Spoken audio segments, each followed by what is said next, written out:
Perdana Menteri menegaskan satu prinsip penting dalam menangani isu rumah ibadat secara tidak sah. Semua kerajaan negeri mesti mematuhi keputusan Kerajaan Persekutuan demi kesejahteraan dan keselamatan negara yang kita cintai.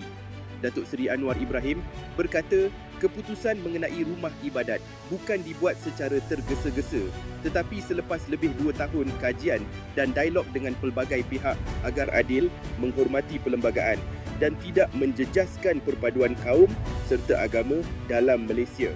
Beliau menegaskan bahawa nilai tolak ansur memang penting, tetapi tidak boleh diteruskan tanpa had hingga melemahkan undang-undang dan institusi negara. Anwar menyeru kerajaan negeri, termasuk yang diterajui pembangkang, supaya ketepikan perbezaan politik dan bersama melaksanakan ketetapan itu sebaik mungkin bagi memastikan urusan pembinaan rumah ibadat dilakukan menurut peraturan sah dan tidak mengundang kontroversi.